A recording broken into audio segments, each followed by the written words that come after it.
Martine, drôle de fantôme. Ah!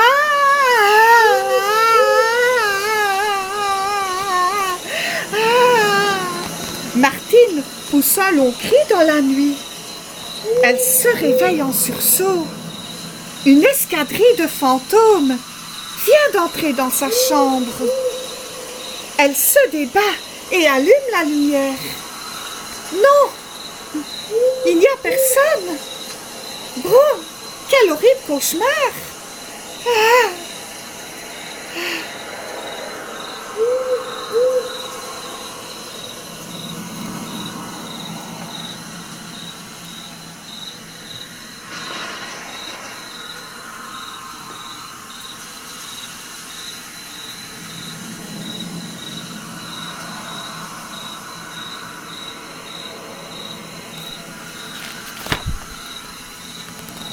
En décorant le sapin, Martine raconte son rêve.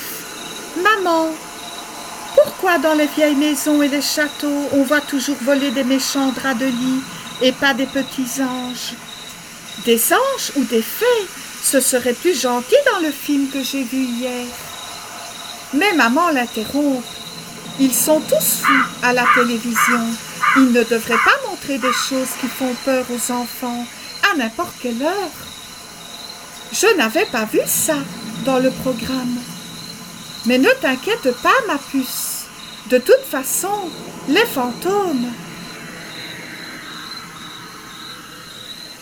ça n'existe pas.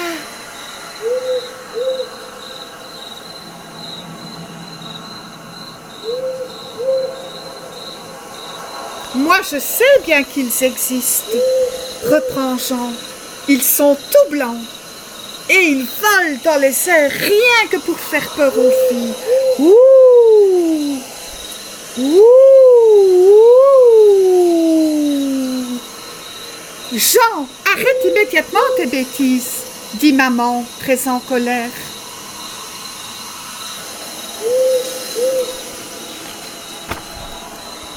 Ce soir, Martine est seule à la maison. Papa et maman rendent visite à un oncle malade. Et Jean est à la chorale. Ce n'est pas la première fois que Martine reste seule. Elle est grande donc, elle n'a pas peur. Pourtant, cette fois, à cause de cette histoire de fantôme, Martine n'est pas rassurée. Brrr, je n'aime pas ce silence. Heureusement, Patapouf est là. Patapouf, viens ici mon chien. Je vais te brosser.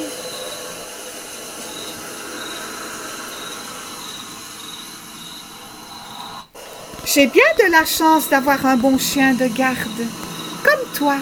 Paf! Avec moi, tu ne risques rien.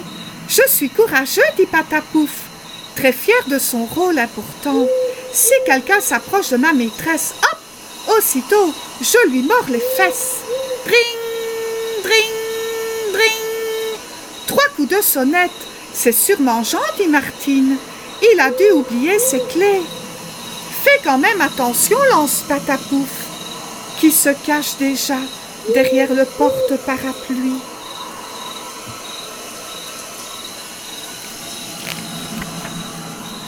Martine entrouvre prudemment la porte.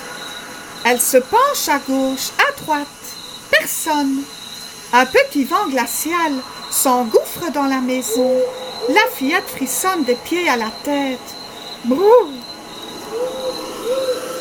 Si celui qui a sonné se cache, c'est certainement pour me faire une blague, se dit-elle en refermant la porte.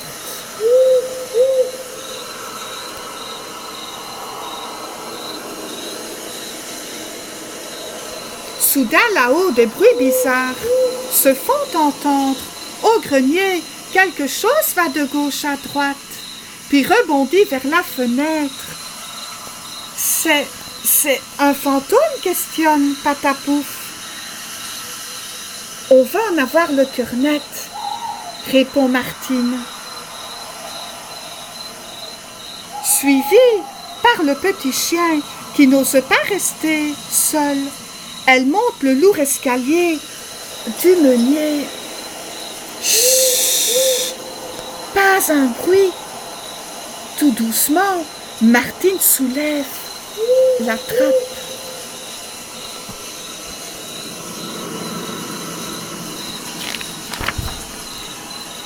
Des souris? Des petites souris de rien du tout qui jouent au rugby avec des noix? Et je te la lance, et je te la fais tournoyer. Et les noix roulent sur le plancher, en faisant tout un vacarme dans la nuit. Mais soudain, c'est l'alerte. Toutes les souris lèvent la tête. De quoi ont-elles peur? D'un vrai fantôme, cette fois?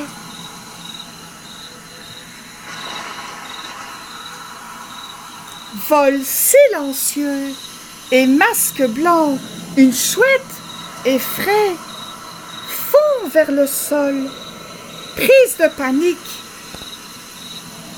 Les souris laissent là leur jeu et plongent dans le premier trou venu. Ouf! Juste à temps. C'est raté pour la chouette. La dame blanche ne peut pas gagner à chaque fois. Elle devra trouver ailleurs son repas. La voilà qui marche vers la lucarne sur le sol. Ses serres font un bruit de capitaine à la jambe de bois. Plic, ploc, plic, ploc, plic, ploc. Enfin, elle reprend son vol vers le grand ciel étoilé.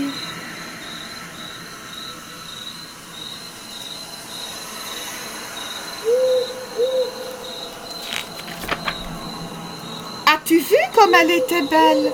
Demande Martine à Patapouf. Il faut refermer cette fenêtre.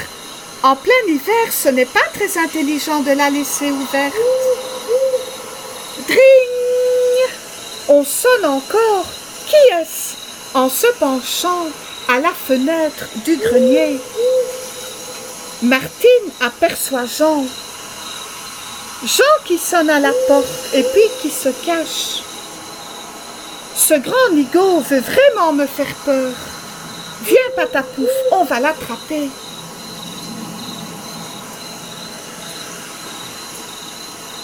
On va bien l'attraper. Martine descend l'escalier 4 à 4 et entre dans sa chambre. Voyons, un ballon, un drap, un cintre, une canne à pêche. J'ai aussi besoin de ficelles.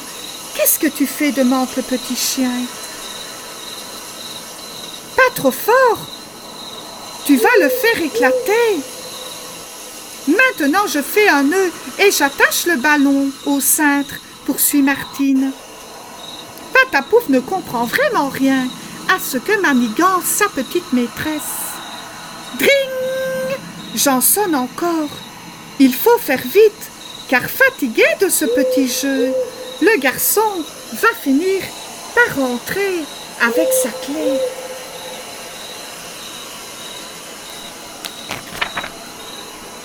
Voilà qui fera l'affaire, avec le drap par-dessus et la ficelle. Nous avons un fantôme très présentable. Patapouf, je compte sur toi. Descendons à notre tour de jouer à faire peur. Un quart d'heure plus tard, Jean entre enfin. Martine, c'est moi, crie-t-il. Où es-tu? Pas de réponse. Martine demande-t-il encore. C'est alors que Patapouf se met à hurler comme un fantôme. Un loup-garou. Ouh! Ouh!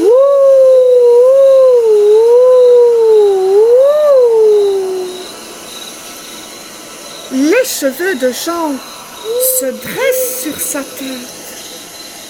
Martine, cachée derrière la bergère, tire aussitôt sur une ficelle et la chaise qui se trouve près de Jean se déplace toute seule. Que se passe-t-il? Bégaye Jean. C'est toi, Martine? Gling, gling. Voilà que les boules du sapin s'entrechoquent. tout l'arbre tremble, comme s'il était vivant.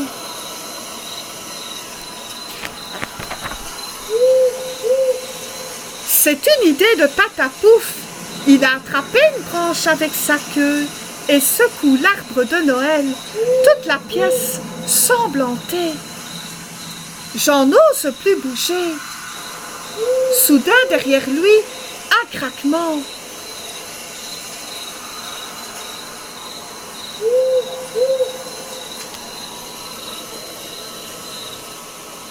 Il se retourne dans l'encadrement de la porte.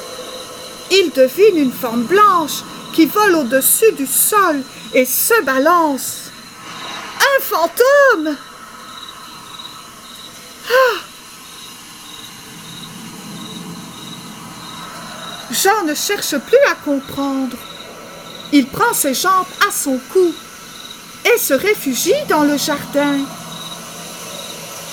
Alors Martine, triomphante, monte bien vite dans sa chambre et plonge dans son lit comme si de rien n'était.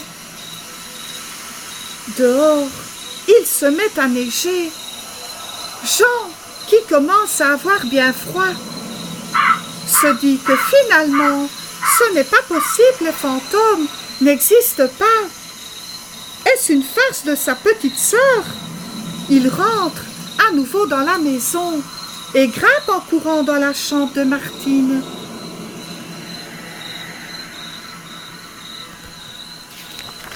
Tu es là? Pourquoi me réveilles-tu? Demande Martine, qui fait semblant de dormir. Jean s'assied sur le fauteuil. Je n'y comprends plus rien. Si Martine et Patapouf dormaient, alors qui? Tu sais, dit-il, timidement, je te demande pardon pour hier. Je ne voulais pas te faire peur avec cette histoire de fantôme.